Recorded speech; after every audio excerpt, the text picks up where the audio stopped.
BreakingBad.com. Jump in. For the breakdown, welcome to the breakdown. My name is Brittany Lafing. They still haven't quite fixed the promo yet, but that's okay. I love them anyway. This week we're going to talk about a few things, but we're going to kick it off with movie musicals.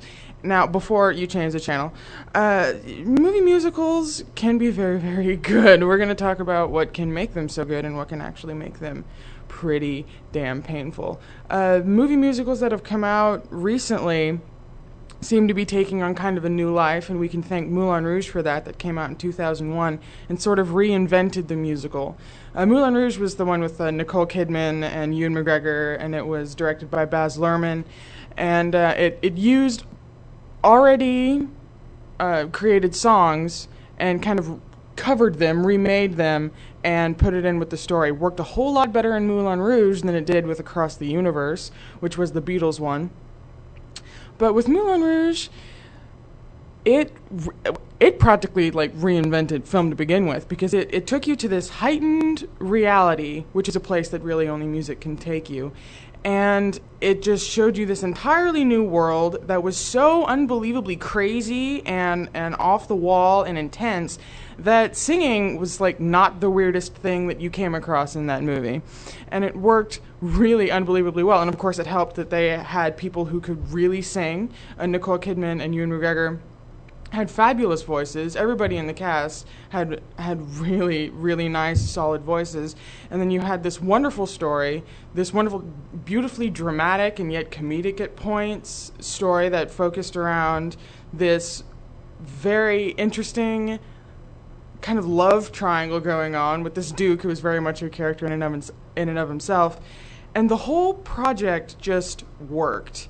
And up until Moulin Rouge, people had kind of forgotten about movie musicals. I mean, we had, Grease and West Side Story years ago, but now it kind of brought us into a new era of movie musicals. And now we have things like Sweeney Todd and Nine and Chicago. And Chicago was what really kind of cemented the comeback of musicals, because it managed to nab the Best Picture Oscar, which surprised me to no end. I was certain that it was Chicago, and Chicago to me didn't have as much depth as Moulin Rouge, but more people seemed to like it, probably because the way that they presented the singing was as if it was happening in the main character's head. So that kind of gave you a little explanation, you just kind of skirted around the whole, where they're not actually just walking down the street and bursting out into song. You have the character who's just imagining all of this, and so I think that made it a bit easier for audiences to take. And they kind of did the same thing in Nine, only with Chicago it was very much more, okay, she's going to imagine this musical number because she wants to be a singer and a performer, and so that's what she's going to do. She's going to imagine different performance numbers in her head. And it worked really, really well. And again, you had a really solid cast, especially Catherine Zeta-Jones, who also won the Oscar for that, actually. And that Chicago was the next necessary step in bringing the comeback to the movie musical, and it was very, very effective in the way that it did it. I prefer Moulin Rouge in my own, opinion. They came out pretty close together. I think Chicago came out in 2003, 2002? Maybe it was 2002, yeah. And so they came out very close together, but Moulin Rouge hit me like very few other movies can do. Moulin Rouge is actually in my top 5 of favorite movies of all time, period, end of story. I used to not even have that list because I love way too many movies, and I love them way too much, so there was no way that I could get a top 5 in my head. But Moulin Rouge is definitely, once I started making the list, Moulin Rouge was definitely up there in the top 5, because it was directed so well. Baz Luhrmann is, again, one of my favorites, and Moulin Rouge is a big reason why. But it was also the movie was part of something called the Red Curtain Trilogy, which, Baz Luhrmann directed these 3 films, and each one kind of focused on a different way of communication and expression. The first one was called Strictly Ballroom, and that was an Australian film that not too many people in America have seen, I don't believe, directed by Baz Luhrmann, and that focused on dance, as the title Strictly Ballroom would suggest. And that involved dance and like this kind of ugly duckling story.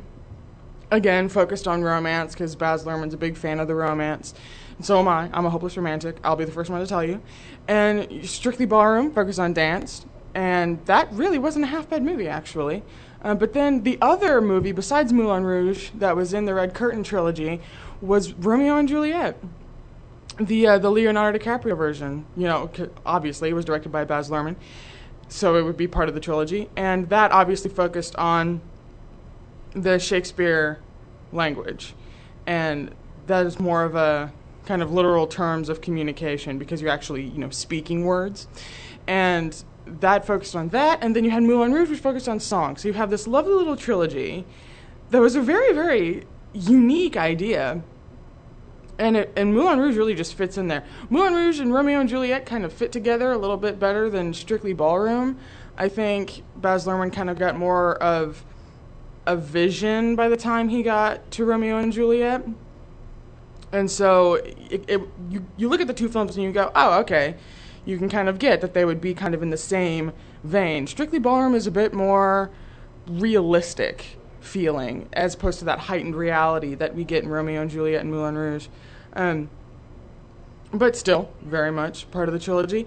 And as a whole, it's really one of the most interesting film projects, obviously, because directors don't really do this very much. And that kind of doesn't make any sense to me, because how amazing would that be to plan out this kind of project and then be able to execute it?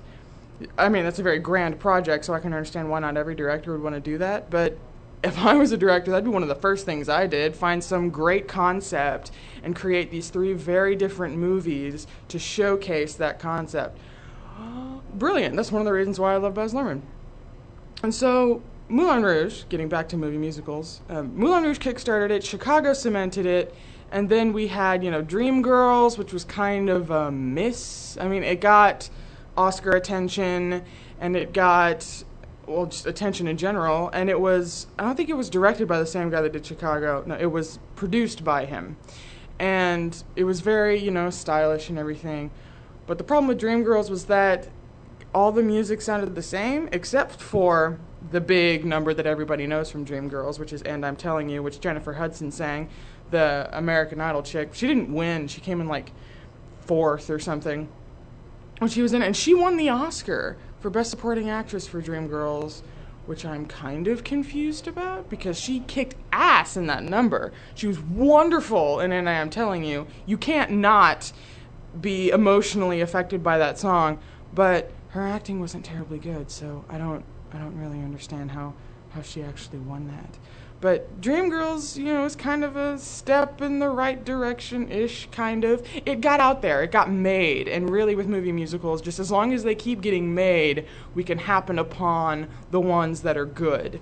Phantom of the Opera came out in 2004, and that was another step in the really right direction. Only this time with Phantom of the Opera, you were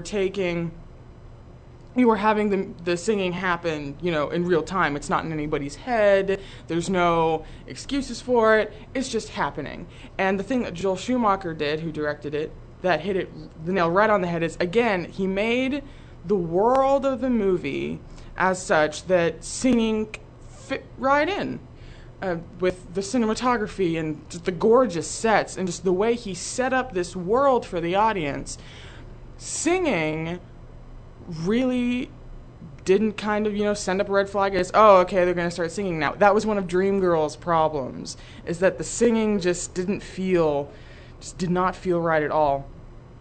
And there was also quite a bit of lip singing in Dreamgirls, which is like the death of movie musicals.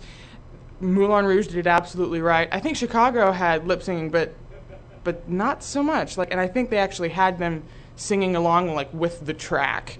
And you need the actors to sing when you're filming a movie musical, because if they just lip sync, then they're not actually feeling it. They're not actually in the moment, which is kind of necessary for an actor. And the performance just suffers. It suffers so big.